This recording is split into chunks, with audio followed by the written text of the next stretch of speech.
TikTok ban.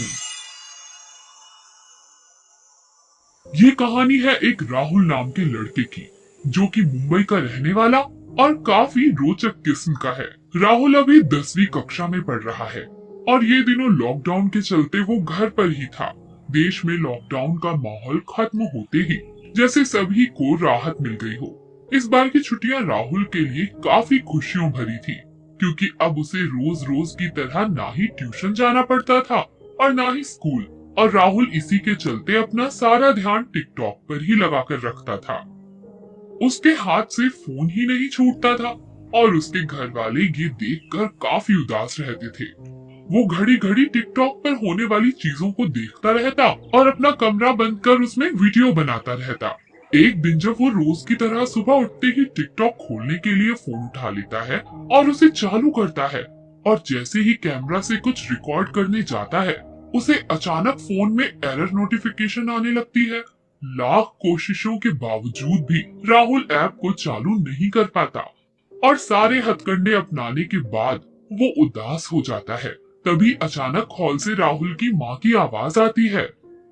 बेटा, बेटा राहुल, जल्दी से इधर आना, कुछ दिखाना है। राहुल तुरंत ही उसकी माँ की आवाज सुन हॉल में पहुँचता है। क्या हुआ माँ? ये देखो बेटा, न्यूज़ पर क्या दिखा रहे हैं।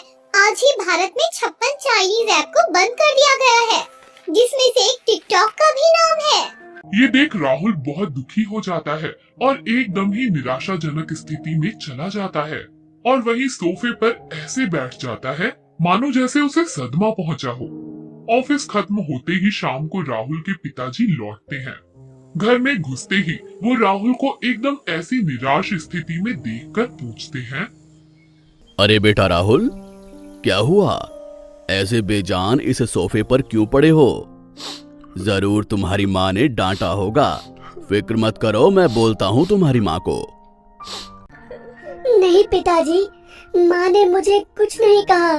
दरअसल वो आज टिकटॉक बैन हो गया। हाँ, मैंने आज पढ़ा इस बारे में। पर बेटा, तुम इतने भी दुखी क्यों हो रहे हो?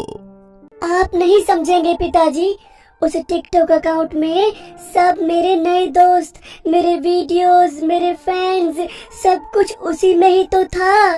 अब जब वो ही नहीं रहेंगे तो मुझे कौन ही जान पाएगा। बेटा राहुल, तुम्हें पता है कि अभी देश के क्या हाल चल रहे हैं? इस समय हमारे देश को हमारी जरूरत है, और वो टिकटॉक एक चीनी ऐप है जिसे और बाकी ऐप्स के साथ सरकार ने बैन कर दिया है। तुम ही सोचो, जिस देश ने कोरोना जैसी बीमारी को इजाद किया और यहाँ तक कि सब जगह फैलाया, उस देश की चीजों को अगर हम भारत में ही चलने दें तो सारा मुनाफा उनकी जेबों में जाता है, जिससे वो लोग हमसे और ताकतवर बन हम पर कब्जा भी कर सकते हैं। राहुल पिताजी की बात गौर से सुनने लगता है। टिकटॉक के चलते हुए हमारे देश के नौजवान जैसे कि तुम सब उस ऐप की चपेट में आ गए। याद है कोई आखिरी दिन जब तुमने हमारे साथ बैठकर डिनर किया हो? तुम रोज अपना कमरा बंद रखते थे, यहाँ तक कि हमारी बात भी नहीं हो पाती थी। अगर यही चीज, जो कि हमारा समय, जो सबसे कीमती है, यदि वो समय हम इसी चीज में लगाएं जो हमें सच में महान बना सके, ताकि तुम्हारे भी लोग फैन बने, तुम्हारे काम की वजह से जो तुम देश के और खुद के हित में करोगे, वैसे फेमस होना क्या अलग बात होगी। वैसा कुछ काम करने के लिए जब तक तुम्हारा दिमाग इस ऐप से निकलकर खुद को उस कामयाबी के काबिल और श्रेष्ठ बनाने में नहीं लगेगा, तब तक हमारा देश भी आगे नहीं बढ़ेगा बेटा।